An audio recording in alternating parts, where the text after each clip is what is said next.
ಭಾರತ ಹಳ್ಳಿಗಳ ನಾಡು, ಹಲವು ಸಂಸ್ಕೃತಿಗಳ ಬೀಡು. ನಮ್ಮಲ್ಲಿ ಹಬ್ಬ ಹರಿದಿನ ಜಾತ್ರೆಗಳಿಗೆ ಕಡಿಮೆ ಏನಿಲ್ಲ.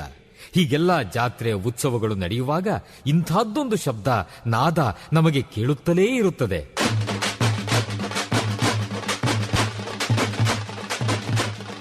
ಒಮ್ಮೊಮ್ಮೆ ಹೊಸ ಉತ್ಸಾಹ ಬಡಿದೆಬ್ಬಿಸುವ ನಾದ ವೈಭವ. ಇದು ತಮಟೆಯ ಸದ್ದು, ಡೊಳ್ಳಿನ ಸದ್ದು. ಇವು ಮೇಳೈಸಿದಾಗ ಒಮ್ಮೆಲೆ ಒಗ್ಗೂಡುತ್ತವೆ ನಮ್ಮ ಮೈಮನಗಳು. ಇದು ಗ್ರಾಮೀಣ ಸಂಸ್ಕೃತಿ. ಇಲ್ಲಿ ಇಲ್ಲ ಯಾವುದೇ ಇತಿಮಿತಿ. ಕಾಲುಗಳು ಕುಣಿಯುತ್ತವೆ, ಹೃದಯ ಸಂಭ್ರಮಿಸುತ್ತದೆ. ಕರ್ನಾಟಕದ ವೈಶಿಷ್ಟ್ಯ ನಿಮ್ಮ ಸಮುದಾಯ ರೇಡಿಯೋನಲ್ಲಿ. Radio active 90.4 megahertz. ಕೇಳಿ ರೇಡಿಯೋ ಆಕ್ಟಿವ್, ಆಗಿ ಆಕ್ಟಿವ್. ಆಕ್ಟಿವ್ ಆಕ್ಟಿವ್ ಬಿತ್ತುವ ಅನುಭವ, ದೇವಿಗೆ ಅನುಭವ, ನಿಮ್ಮಿ ಅನುಭವ, ಬದುಕಿನ ಅನುಭವ.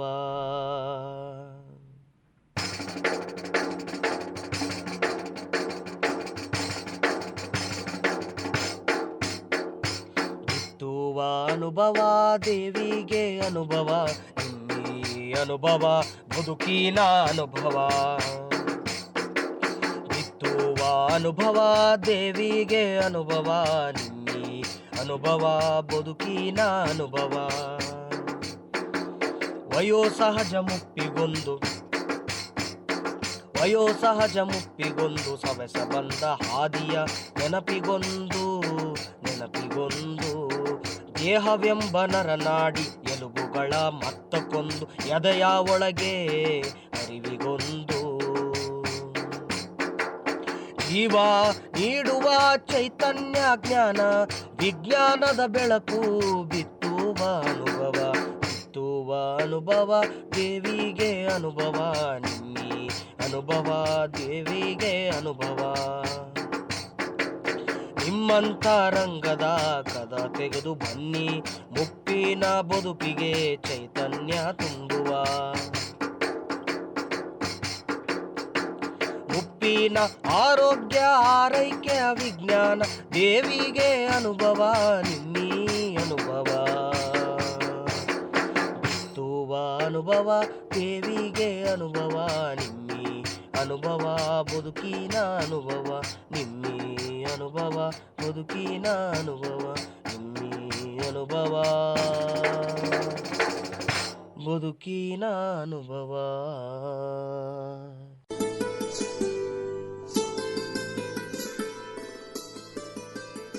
ನಮಸ್ಕಾರ ಕೇಳುಗರೆ, ನೀವು ಕೇಳ್ತಾ ಇದ್ದೀರಿ 90.4 ಕಂಪನಾಂಕಗಳ CR ರೇಡಿಯೋ ಆಕ್ಟಿವ್. ಇದು ಬೆಂಗಳೂರಿನ ಮೊಟ್ಟಮೊದಲ ಸಮುದಾಯ ಬಾನುಲಿ ಕೇಂದ್ರ. An initiative of the department of media studies, Jain deemed to be university. ನಾನು ನಿಮ್ಮ ರೇಡಿಯೋ ಗೆಳತಿ ಪದ್ಮಪ್ರಿಯ. ಇವತ್ತಿನ ಅನುಭವ ಕಾರ್ಯಕ್ರಮಕ್ಕೆ ತಮ್ಮೆಲ್ಲರಿಗೂ ಆತ್ಮೀಯ ಆಧಾರದ ಸ್ವಾಗತ. ಅನುಭವ ಕಾರ್ಯಕ್ರಮದ ಪ್ರಾಯೋಜಕರು ವಿಜ್ಞಾನ ಪ್ರಸಾರ ಮತ್ತು ಅಳಗಪ್ಪ ವಿಶ್ವವಿದ್ಯಾನಿಲಯ. Project is conceived by doctor Shridhar, mentored by Sai Sudha. ಇವತ್ತಿನ ಅನುಭವ ಕಾರ್ಯಕ್ರಮದಲ್ಲಿ ನಿಮಗಾಗಿ ಪ್ರಸ್ತುತಪಡಿಸುತ್ತಿದ್ದೇವೆ ಜಗ್ಲಿಕಟ್ಟೆ. ಇವತ್ತಿನ ಜಗ್ಲಿಕಟ್ಟೆಯಲ್ಲಿ ಯಾವ ವಿಷಯದ ಬಗ್ಗೆ ನಮ್ಮ ಹಿರಿಯ ನಾಗರಿಕರು ಚರ್ಚೆ ಮಾಡ್ತಿದ್ದಾರೆ ಅಂತ ತಾವೆಲ್ಲ ಯೋಚನೆ ಮಾಡ್ತಾ ಇರಬಹುದಲ್ವಾ? ಖಂಡಿತ. ಇವತ್ತು ಚರ್ಚೆ ಮಾಡ್ತಾ ಇರುವಂತಹ ವಿಷಯ ಸೂರ್ಯಗ್ರಹಣ, ಚಂದ್ರಗ್ರಹಣ, ಆ ಗ್ರಹಣ, ಈ ಗ್ರಹಣ, ಸರ್ವಮಂಡಲ, ಇದ್ರ ಬಗ್ಗೆ ಎಲ್ಲ ಮಾತಾಡ್ತೀವಲ್ವ. ಹಾಗೆ ಇವತ್ತು ತಿಳಿಸ್ತಾ ಇರೋವಂತಹ ವಿಷಯ ಏನಪ್ಪ ಅಂದರೆ ಗ್ರಹಣಗಳ ಬಗ್ಗೆ.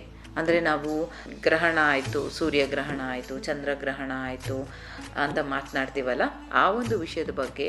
ಗ್ರಹಣ ಅಂದರೆ ಏನು, ಯಾಕೆ ಗ್ರಹಣ ಆಗುತ್ತೆ, ಮತ್ತು ವಿಜ್ಞಾನ ಇದ್ರ ಬಗ್ಗೆ ಏನು ಹೇಳುತ್ತೆ, ಗ್ರಹಣದ ಬಗ್ಗೆ ವಿಜ್ಞಾನ ಏನು ಹೇಳುತ್ತೆ, ಈ ಒಂದು ವಿಷಯದ ಬಗ್ಗೆ ಇವತ್ತು ಮುಖ್ಯವಾಗಿ ನಮ್ಮ ಹಿರಿಯರು ನಮ್ಮ ಜಗ್ಲಿಕಟ್ಟೆಯಲ್ಲಿ ಚರ್ಚೆ ಮಾಡ್ತಿದ್ದಾರೆ. ಬನ್ನಿ, ಹಾಗಾದರೆ ಕಾಯೋದು ಬೇಡ, ನನಗೂ ಸಾಕಷ್ಟು ಕುತೂಹಲ ಇದೆ. ಏನೆಲ್ಲ ಮಾತನಾಡ್ತಾರೆ ನಮ್ಮ ಹಿರಿಯ ನಾಗರಿಕರು ಅಂತ ಕೇಳಿ ಬರೋಣ.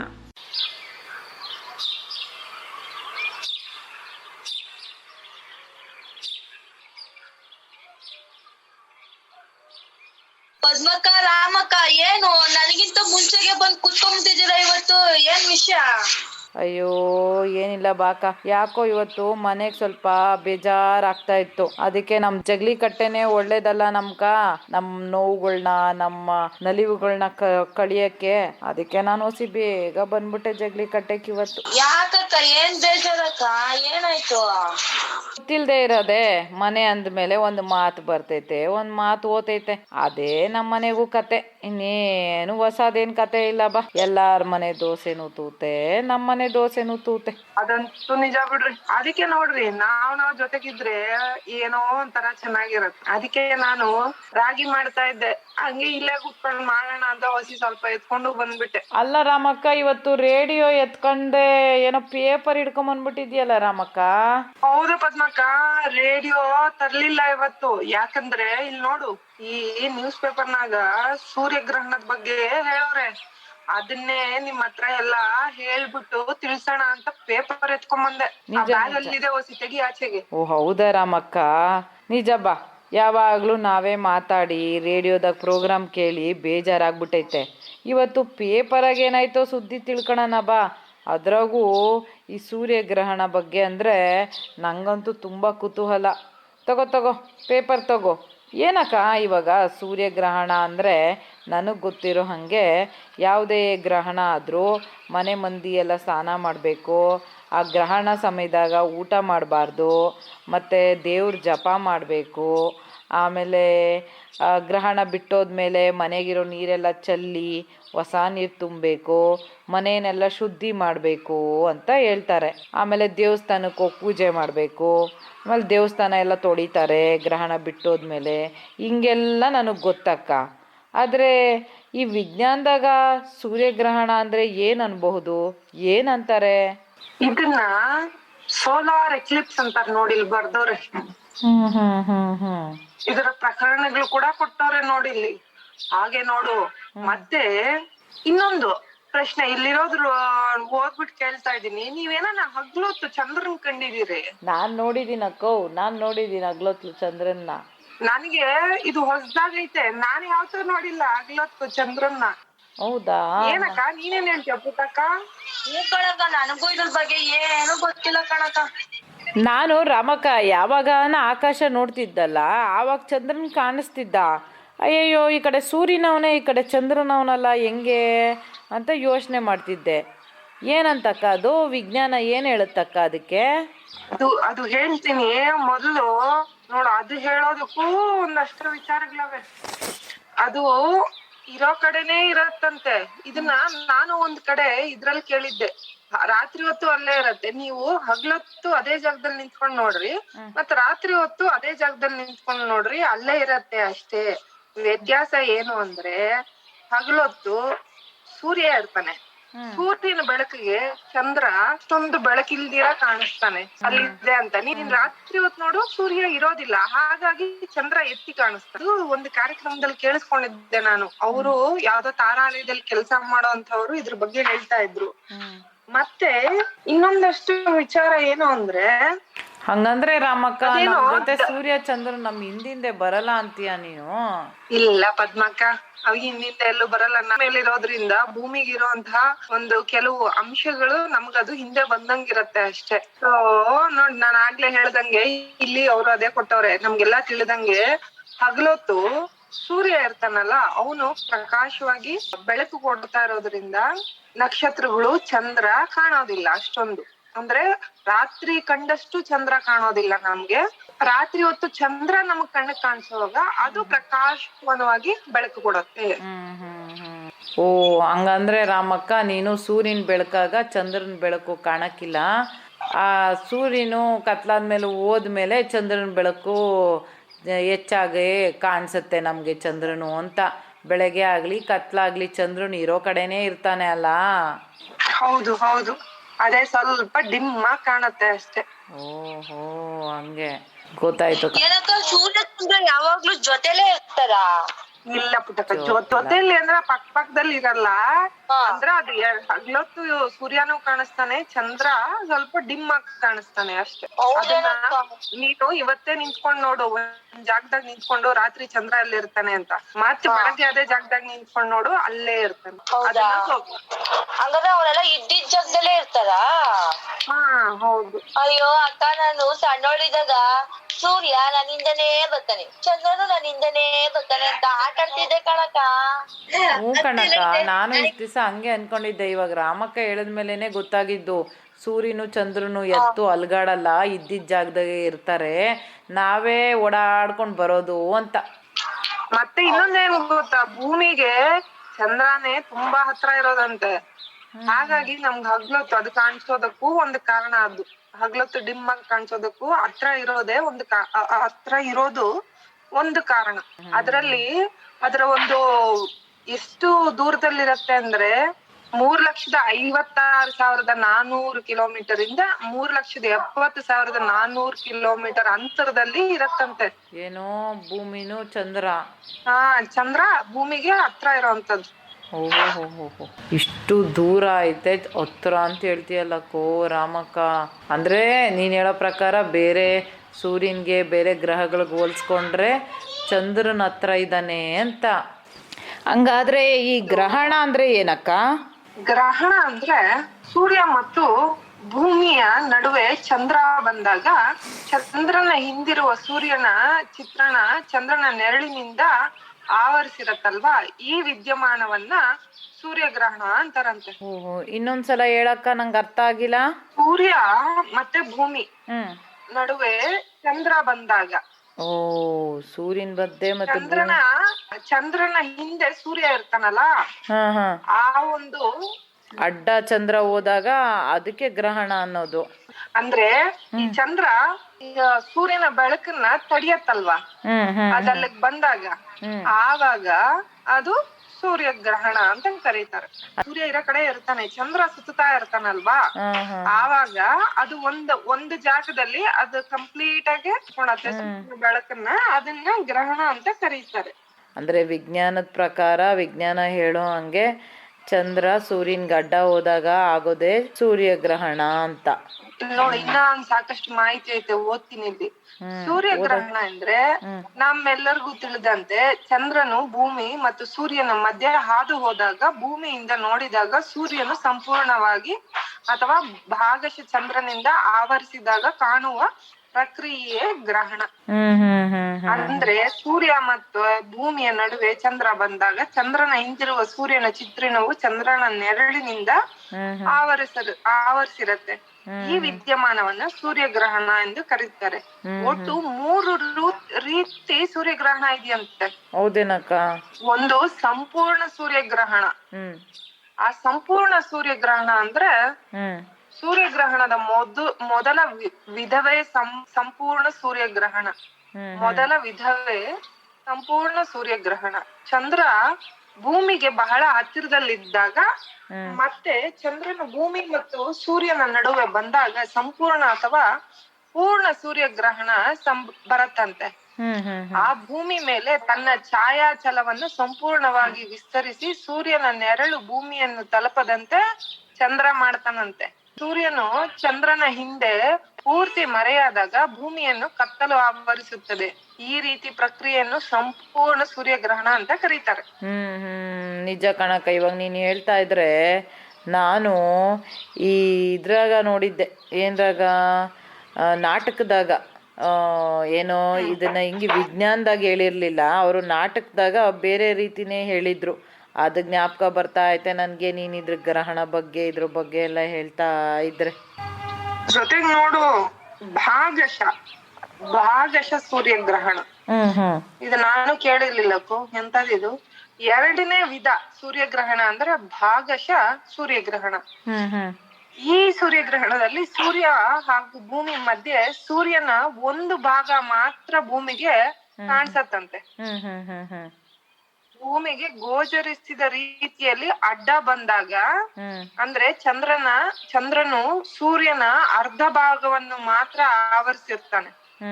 ಹಾಗಾಗಿ ಸೂರ್ಯನ ಕೆಲವು ಭಾಗವು ಗ್ರಹಣದಿಂದ ಕಾಣಿಸೋದಿಲ್ಲ. ಹ್ಮ್ ಹ್ಮ್ ಹ್ಮ್ ಭೂಮಿಯಿಂದ ಆ ನಿರ್ದಿಷ್ಟ ಭಾಗದಲ್ಲಿ ಕಾಣುವ ಗ್ರಹಣವನ್ನ ಭಾಗಶಃ ಸೂರ್ಯಗ್ರಹಣ ಅಂತ ಕರೀತಾರಂತೆ.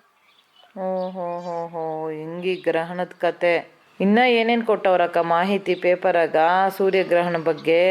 ಇದ್ರಲ್ಲಿ ಇನ್ನೊಂದು ಕೊನೆದು ವಲಯಾಕಾರದ ಸೂರ್ಯಗ್ರಹಣ. ಇದೆಂತ ಹೆಸರು ನೋಡು. ಹ್ಮ್ 3ನೇ ವಿಧ ಸೂರ್ಯಗ್ರಹಣ ಅಂದ್ರೆ ವಲಯಾಕಾರದ ಸೂರ್ಯಗ್ರಹಣ. ಹ್ಮ್ ಹ್ಮ್ ಹ್ಮ್ ಈ ಚಂದ್ರನು ಭೂಮಿಯಿಂದ ದೂರದಲ್ಲಿರುವಾಗ ಸೂರ್ಯ ಮತ್ತು ಪೃಥ್ವಿಯ ಮಧ್ಯೆ ಚಂದ್ರನು ಬರ್ತಾನೆ. ಚಂದ್ರನು ಸೂರ್ಯನ ಕೇಂದ್ರ ಭಾಗದವರೆಗೆ ಮಾತ್ರ ಆವರಿಸ್ಕೊಳ್ತಾನಂತೆ. ಹಾಗಾಗಿ ಅಷ್ಟು ಭಾಗ ಮಾತ್ರ ನೆರಳಾಗಿ ಕಾಣಿಸುತ್ತೆ. ಭೂಮಿಯಿಂದ ನೋಡಿದಾಗ ಚಂದ್ರನು ಅರ್ಧ ಭಾಗ ಮಾತ್ರ ಆವರಿಸಿರುತ್ತಾನೆ, ಸಂಪೂರ್ಣವಾಗಿ ಆವರಿಸೋದಿಲ್ಲ. ಆದ್ರೆ ಸೂರ್ಯನ ಹೊರಗಿನ ಭಾಗವು ಪ್ರಕಾಶಮಾನವಾಗಿ ಕಂಕಣ ಅಥವಾ ಉಂಗುರದಂತೆ ಕಾಣುತ್ತೆ. ಈ ಕಂಕಣಾಕಾರದ ಸೂರ್ಯಗ್ರಹಣವನ್ನ ವಲಯಾಕಾರದ ಸೂರ್ಯಗ್ರಹಣ ಅಂತ ಕರೀತಾರಂತೆ. ಓ ಹೋ ಹೋ ಹೋ ಹಂಗೆ ಹಿಂಗೆಲ್ಲ ಐತೇನಕ್ಕ? ಅಬ್ಬಬ್ಬಬ್ಬಾ, ವಿಜ್ಞಾನ ಎಷ್ಟು ತಿಳ್ಕೊಂಡೈತೆ. ನಂಗಂತೂ ತುಂಬ ಖುಷಿ ಆಗುತ್ತೆ ರಾಮಕ್ಕ ಇವತ್ತು ಇದೆಲ್ಲ ಕೇಳೋದಕ್ಕೆ. ನಾನು ಏನೇನೋ ತಪ್ಪು ತಿಳ್ಕೊಂಬಿಟ್ಟಿದ್ದೆ ಈ ಸೂರ್ಯಗ್ರಹಣದ ಬಗ್ಗೆ, ಸೂರ್ಯನ ಬಗ್ಗೆ, ಭೂಮಿ ಬಗ್ಗೆ ಎಲ್ಲ. ನೀನು ಇವತ್ತು ಈ ಪೇಪರ್ ಎತ್ಕೊಂಬಂದು ನಂಗೆ ತುಂಬ ಒಳ್ಳೇದು ಮಾಡಿದೆ ನೋಡು. ತುಂಬ ವಿಷಯಗಳನ್ನ ತಿಳ್ಕೊಂಡೆ ನಾನಿವತ್ತು, ಆಕಾಶದ ಬಗ್ಗೆ, ಚಂದ್ರನ ಬಗ್ಗೆ. ಪದ್ಮಕ್ಕ, ನೀನ್ ಹೇಳಿದ್ ಸರಿನೇ. ಆದ್ರೆ ನೋಡು, ಇದಕ್ಕೆ ಇಷ್ಟೇ ಗಂಟೆ ಗ್ರಹಣ ಇರತ್ತೆ ಅಂತ ಮೊದ್ಲೇ ತಿಳ್ಕೊಂತಾರಂತೆ ನಮ್ಮ ಒಂದು ಪ್ರಾಣಿಗಳು. ತಿಳ್ಕೊಂಡು ಇವಾಗ ಒಂದೊಂದ್ ಊರಲ್ಲಿ ಇಷ್ಟೊತ್ತಿಗೆ ಇಷ್ಟರವರೆಗೂ ಕಾಣಿಸತ್ತೆ. ಇವಾಗ ಬೆಂಗಳೂರಿನಾಗ ಇಷ್ಟೊತ್ತೇ ಕಾಣುತ್ತೆ ಗ್ರಹಣ ಅಂತ ಕಾಣುತ್ತೆ. ಮತ್ತೆ ಇನ್ನೊಂದು ಡೆಲ್ಲಿಯಲ್ಲಿ ಇಷ್ಟೊತ್ತಿಗೆ ಕಾಣುತ್ತೆ ಅಂತಿರತ್ತೆ. ಆ ವ್ಯತ್ಯಾಸನು ತುಂಬಾ ಎಷ್ಟು ಚೆನ್ನಾಗಿ ನಮ್ ವಿಜ್ಞಾನಿಗಳು ಕಂಡು ಹಿಡಿದವ್ರೆ. ಯಾಕೆ ಅಂದ್ರೆ ಭೂಮಿ ತಿರುಗ್ತಾ ಇರತ್ತಲ್ಲ, ಹಾಗಾಗಿ ನಮಗೆ ಆ ಗ್ರಹಣದ ಒಂದು ಟೈಮ್ ನಮಗ್ ಕಾಣಿಸೋದು ಕೆಲವು ನಿಮಿಷಗಳಲ್ಲಿ ವ್ಯತ್ಯಾಸ ಇರುತ್ತೆ ಒಂದ್ ಜಾಗದಿಂದ ಇನ್ನೊಂದು ಜಾಗದಿಂದ. ನಿಜ ಕಣಕ್ಕ. ಕ್ಯಾಲೆಂಡ್ರಾಗ ಹಾಕೇ ಬಿಟ್ಟಿರ್ತಾರಲ್ಲಕ್ಕ, ಇಂಥ ತಿಂಗಳು ಇಂಥ ಡೇಟಾಗೆ ಸೂರ್ಯಗ್ರಹಣ ಐತೆ ಹಂಗೆ ಹಿಂಗೆ ಅಂತೆಲ್ಲ. ಇವತ್ತು ವಿಜ್ಞಾನ ಫಾಸ್ಟ್ ಆಗೈತೆ ಬಿಡಕ್ಕ. ವಿಜ್ಞಾನ ತಂತ್ರಜ್ಞಾನ ಎಲ್ಲ ತುಂಬ ಫಾಸ್ಟ್ ಆಗೈತೆ. ಇನ್ನೊಂದು 5 ನಿಮಿಷ ಮಾತಾಡ್ರಿ, ಎಡಿಟ್ ಮಾಡಿದ್ರೆ ಏನೇನು ಓದ್ತೈತೋ ಯಾರಿಗೆ ಗೊತ್ತು. ಅಲ್ಲ ರಾಮಕ್ಕ, ನಾನು ನಿನಗೆ ಈ ಕಾರ್ಯಕ್ರಮ ಶುರುವಾಗಕ್ಕೆ ಮುಂಚೆನೇ ಹೇಳಿದ್ನಲ್ಲ ರಾಮಕ್ಕ, ನನಗೆ ಗ್ರಹಣ ಅಂದರೆ ಇಂತಿಂಥದ್ದು ಮಾಡಬೇಕು, ಇಂತಿಂಥದ್ದು ಮಾಡಬಾರ್ದು ಅನ್ನೋದೇ ನನಗೆ ಗೊತ್ತಿರೋದು ಅಂತ. ಆದರೆ ನೀನು ಇವಾಗ ಹೇಳ್ದೆ ರಾಮಕ್ಕ, ಇದೇನೋ ಬರೀ ಸೂರ್ಯನ ಮಧ್ಯೆ ಭೂಮಿ ಮಧ್ಯೆ ಚಂದ್ರನ ಬಂದರೆ ಅದನ್ನೇ ಗ್ರಹಣ ಅಂತಾರೆ ಅಂತ ಹೇಳಿದೆ. ವಿಜ್ಞಾನ ಹಿಂಗೆ ಹೇಳುತ್ತೆ ಅಂತ ಹೇಳಿದೆ. ಆದರೆ ನಾವು ಈ ಸಮಯದಾಗ ಹಿಂಗೆ ಅಡ್ಡ ಬಂದಾಗ, ಇಂಥ ಸಮಯದಾಗ ತಿನ್ನಬಾರ್ದು, ಕುಡಿಬಾರ್ದು, ಇಂಥ ಸಂದರ್ಭದಾಗ ಗರ್ಭಿಣಿ ಸ್ತ್ರೀಯರು ಆಚೆ ಹೋಗ್ಬಾರ್ದು, ಮಲ್ಕೊಬಾರ್ದು, ಹೀಗೆಲ್ಲ ಹೇಳ್ತಾರಲ್ಲ. ಇದಕ್ಕೆ ನಿನ್ನ ವಿಜ್ಞಾನ ಏನು ಹೇಳುತ್ತೆ ರಾಮಕ್ಕ? ಪದ್ಮಕ್ಕ, ವಿಜ್ಞಾನ ನೋಡು ಇಲ್ಲಿ ಕೊಟ್ಟವ್ರೆ. ಆ ಮೂಢ ನಂಬಿಕೆಗಳು ಜನಗಳಿಗೆ ಇರೋಂಥದ್ದು ಎಲ್ಲ ವಿಜ್ಞಾನ ಅದಕ್ಕೆ ಸಹಕರಿಸೋದಿಲ್ಲ. ವಿಜ್ಞಾನ ಏನ್ ಹೇಳತ್ತೆ, ಅದೆಲ್ಲ ಬರೀ ಮೂಢನಂಬಿಕೆ ಅಂತ ಹೇಳತ್ತೆ. ಅದನ್ನ ನಾವು ಮೊದಲಿನಿಂದ ಬಂದ್ಬಿಟ್ಟಿದೆ. ನಮ್ ಹಿರಿಯರಿಗೆ ಏನೋ ಒಂದು ಕಾರಣ ಇರತ್ತೆ, ತಪ್ಪು ಅಂತ ಹೇಳೋದ್ ಬೇಡ. ಆದ್ರೆ ವಿಜ್ಞಾನ ಮಾತ್ರ ಅವೆಲ್ಲ ಮೂಢನಂಬಿಕೆ ಅಂತ ಹೇಳತ್ತೆ. ನಿಜ ಕಣಕ್ಕ, ಅದು ನಿಜಾನೇ. ಏನೋ ನಮ್ಮ ಹಳೆ ಕಾಲದವರು ಇದಕ್ಕೆಲ್ಲ ಏನೋ ಒಂದು ಕಾರಣ ಇಲ್ಲದೆ ಈ ಥರ ಎಲ್ಲ ಮಾಡಬೇಡಿ ಅಂತ ಹೇಳಿರಲ್ಲ. ಅಂದರೆ ಇವಾಗ ತಿಳ್ಕೊಂಡಿದ್ದೀವಿ ವಿಜ್ಞಾನನ, ಅದಕ್ಕೆ ತಕ್ಕಂತೆ ಮಾಡೋ ಅಂಥ ನಂಬಿಕೆಗಳನ್ನ ಮಾಡಬೇಕು. ಅದು ಬಿಟ್ಟು ತೀರಾ ಮೂಢನಂಬಿಕೆಗೆ ಹೋಗೋದು ತಪ್ಪೇ ಬಿಡು ರಾಮಕ್ಕ. ಕೆಲವ್ರು ಹೇಳ್ತಿರಲ್ಲ, ಈ ಟೈಮಲ್ಲಿ ಅಡ್ಗೆ ಮಾಡಲ್ಲ, ಮಾಡಿ ತಿಂದ್ರೆ ಅದು ಒಳ್ಳೆ ಆಹಾರ ಅಲ್ಲ, ಮತ್ತೆ ಗರ್ಭಿಣಿಯರಿಗೆ ತುಂಬಾ ಕೆಟ್ಟದ್ದು ಏನೇನೋ ಹೇಳ್ತಾರೆ. ಅವೆಲ್ಲ ನಮ್ಗೆ, ನಾವ್ ಸುಮ್ನೆ ಮಾತಾಡೋದ್ ಯಾಕೆ, ಅದ್ರ ಬಗ್ಗೆ ನಮಗೂ ತಿಳಿದಿಲ್ಲ. ಆದ್ರೆ ಇಲ್ಲಿ ಕೊಟ್ಟಿರೋ ಪ್ರಕಾರ ಅವೆಲ್ಲ ಮೂಢನಂಬಿಕೆನೆ. ಏನೋ ಬಿಡಕ್ಕ, ಅವ್ರವ್ರು ಪಾಲಿಸೋದು ಅವ್ರವ್ರ ನಂಬಿಕೆ, ಅವ್ರವ್ರಿಗೆ ಬಿಟ್ಟಿದ್ದು ಅಷ್ಟೇ. ನಮಗ್ ಗೊತ್ತಿರೋದೇನೋ ಅದನ್ನ ಪಾಲಿಸ್ಕೊಂಡು ಹೋಗೋಣ ಅಷ್ಟೇ. ನನಗೆ ಇಷ್ಟಿಷ್ಟಿಂದ ನಾನೇನೇನೋ ಅನ್ಕೊಂಡಿದ್ದೆ ಗ್ರಹಣ ಅಂದರೆ. ಇವಾಗ ನೀನು ನನಗೆ ಹೇಳಿದ್ಮೇಲೆ ನನಗೆ ಗ್ರಹಗಳಂತೆ, ಸರ್ವಮಂಡಲ ಅಂತೆ, ಇದೇನೋ ಗ್ರಹಣ ಹಿಡಿತೈತಂತೆ, ಇದ್ರ ಬಗ್ಗೆ ಎಲ್ಲ ನನಗೆ ವೈಜ್ಞಾನಿಕವಾಗಿ ತಿಳಿತು. ಇಲ್ಲಾಂದಿದ್ರೆ ನಾನು ಮೂಢನಂಬಿಕೆಗೆ ಇರ್ತಾ ಇದ್ದೆ. ಅಷ್ಟು ತಿಳಿಸ್ಕೊಟ್ಟಿದ್ದಕ್ಕೆ ತುಂಬ ಧನ್ಯವಾದ ರಾಮಕ್ಕ. ನನಗಂತೂ ಇವತ್ತು ಇನ್ನೂ ನನಗೆ ಈ ಆಕಾಶದ ಮೇಲೆ ಭೂಮಿ ಬಗ್ಗೆ, ಆಕಾಶದ ಬಗ್ಗೆ, ಸೂರ್ಯನ ಬಗ್ಗೆ, ಚಂದ್ರನ ಬಗ್ಗೆ ಎಲ್ಲ ತಿಳ್ಕೊಬೇಕು ಅಂತ ಕುತೂಹಲ ಜಾಸ್ತಿ ಆಗ್ಬಿಟ್ಟೈತೆ. ನೀನೇನೋ ಹೇಳ್ದಲ್ಲ, ತಾರಾಲಯ ಅಂತ ಐತೆ, ಅಲ್ಲೋದ್ರೆ ನಮ್ಗೆ ಇದ್ರ ಬಗ್ಗೆ ಎಲ್ಲ ತಿಳಿಸ್ಕೊಡ್ತಾರೆ ಅಂತ. ನಾನು ಮೊದಲಿಗೆ ಈ ಸಲ ಬೆಂಗಳೂರಿಗೆ ಹೋದಾಗ ಅಲ್ಲಿ ಹೋಗ್ಬಿಟ್ಟು ಒಂಚೂರು ತಿಳ್ಕೊಂಬತ್ತೀನಿ ತಾಳು ಇದ್ರ ಬಗ್ಗೆ ಎಲ್ಲ. ಹೋಗ್ಲಿ ನಡೀರಿ, ಹೋಗೋಣ ಎಲ್ಲಾರು ಒಂದ್ ದಿವ್ಸ ಹೋಗಿ ನೋಡ್ಕೊಂಡೇ ಬರೋಣ. ಹೌದಲ್ಲ, ನನ್ ಮಗನ್ಗೆ ಹೇಳ್ತೀನಿ, ಮನೆಯಲ್ಲಿ ನಿಮ್ಮ ಮನೆಯಲ್ಲಿ ನಮ್ಮ ಮನೆಯಲ್ಲಿರೋ ಮಕ್ಕಳನ್ನ ಎಲ್ಲ ಕರ್ಕೊಂಡು ಒಂದಿನ ಬೆಂಗಳೂರು ಸುತ್ತಾಡ್ಕೊಂಡು ಇವನ್ನೆಲ್ಲ ನೋಡ್ಕೊಂಡ್ ಬರೋಣ. ನಿಜ ನಿಜ. ನಾನು ಬರ್ತೀನಿ, ನಾನು ಹೋಗ್ಬೇಡ್ರಿ ಕಣ್ರಕ್ಕ. ಅಯ್ಯೋ ಪುಟ್ಟಕ್ಕ, ನಿನ್ ಬಿಟ್ಟು ಹೋಗೋದೈತಾ? ನಮ್ಮ ಜಗ್ಲಿಕಟ್ಟೆಗೆ ಇರೋರು, ಇಲ್ಲಿ ತನಕ ಬಂದಿರೋರು, ಜಗ್ಲಿಕಟ್ಟೆಗೆ ಕುತ್ಕೊಂಡು ಈ ವಿಷಯ ಕೇಳೋರು ಎಲ್ಲರೂ ಒಂದು ಬಸ್ ಮಾಡ್ಕೊಂಡೆ ಹೋಗ್ಬಿಡೋಣ ನಡೀರಿ. ನಮ್ಗೆ ಈ ಆಕಾಶದ ಬಗ್ಗೆ ಎಲ್ಲ ಇರೋ ವಿಷಯಗಳನ್ನೆಲ್ಲ ತಿಳ್ಕೊಂಡೆ ಬಂದ್ಬಿಡೋಣ ಅತ್ತ. ಅಲ್ಲಿ ರೇಡಿಯೋ ಸ್ಟೇಷನ್ ಅವು ಇದಾವಂತೆ ಅತ್ತ, ರೇಡಿಯೋ ಸ್ಟೇಷನ್ ನೋಡ್ಕೊಂಡ್ ಬಂದ್ಬಿಡೋಣ. ಯಾಕೆಂದ್ರೆ ನಮ್ಗೆ ರೇಡಿಯೋ ಅಂದ್ರೆ ತುಂಬಾ ಪ್ರೀತಿ ಅಲ್ಲಿವೆ. ಹೌದು ರಾಮಕ್ಕ, ಜಗ್ಲಿಕಟ್ಟೆಗ ರೇಡಿಯೋನೇ ಅಲ್ಲ, ನಮ್ಗೆ ಎಷ್ಟೊಂದು ವಿಷಯಗಳ ಬಗ್ಗೆ ನಮಗೆ ಮಾಹಿತಿ ಕೊಡೋದು, ವಿಷಯಗಳನ್ನ ತಿಳಿಸ್ಕೊಡೋದು ಅಂತ ರೇಡಿಯೋನು ಅಲ್ಲೇ ಇದ್ದರೆ ನೋಡ್ಕೊಂಬಂದ್ಬಿಡೋಣ ನಡೀರಿ. ಮತ್ತೆ ರೇಡಿಯೋ ನೋಡ್ದಂಗೂ ಆತೈತೆ, ತಾರಾಲಯ ನೋಡ್ದಂಗೂ ಆಗತ್ತೆ, ಸೌರಮಂಡಲ, ಸೂರ್ಯಗ್ರಹಣ ಇದ್ರ ಬಗ್ಗೆ ಎಲ್ಲ ತಿಳ್ಕೊಂಡಂಗೂ ಆತೈತೆ. ನಾನು ಕರ್ಕೊಂಡ್ ಹೋಗ್ರಕ್ಕೋ, ನೀವ್ ಬಾರಿದಂಗೆ ಏನೇನೋ ನೋಡ್ಕೊಂಡ್ ಬರ್ತೀರಾ ಅಂತೀರಾ, ನಾನು ಬರ್ತೀನಿ ಕಣಕೋ. ಸರಿ ಸರಿ, ಹಂಗಾದ್ರೆ ಇದಕ್ಕೆಲ್ಲ ಒಂದು ವ್ಯವಸ್ಥೆ ಮಾಡೋಣ. ಇವಾಗ ಜಗ್ಲಿಕಟ್ಟೆ ಬಿಟ್ಟು ಹೋಗೋಣ ನಡೀರಿ. ಮನೆಗ ಬೇಕಾದಷ್ಟು ಕೆಲ್ಸಗಳವೆ, ಮುಗ್ಸೋಣ ಫಸ್ಟು. ಸರಿ ಕಣಕ್ಕ, ಬರ್ತೀನಿ.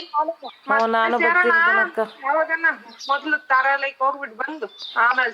ಓ ರಾಮಕ್ಕ, ನೀನ್ ಪೇಪರೇ ಬಿಟ್ಟೋತಾ ಇದೀಯ, ಎತ್ಕ ಎಂತ ಒಳ್ಳೆ ವಿಷಯ ಇರೋ ಪೇಪರ್ ಬಿಟ್ಟೋತಾ ಇದೀಯ ನೋಡು. ಆಸೆ ಬುಟ್ಟಿನಾಗ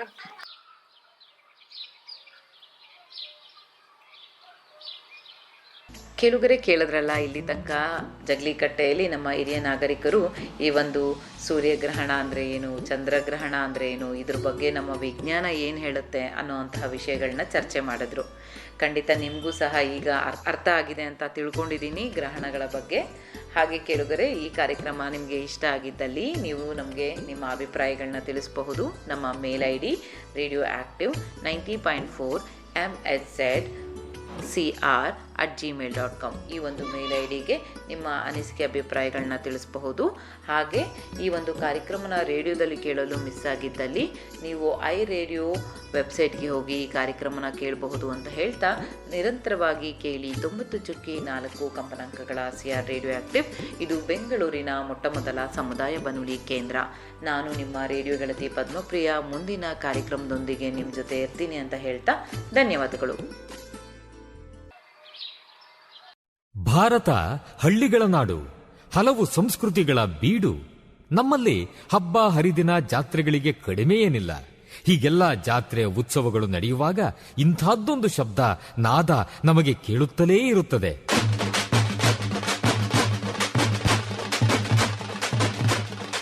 ಒಮ್ಮೊಮ್ಮೆ ಹೊಸ ಉತ್ಸಾಹ ಬಡಿದೆಬ್ಬಿಸುವ ನಾದ ವೈಭವ. ಇದು ತಮಟೆಯ ಸದ್ದು, ಡೊಳ್ಳಿನ ಸದ್ದು.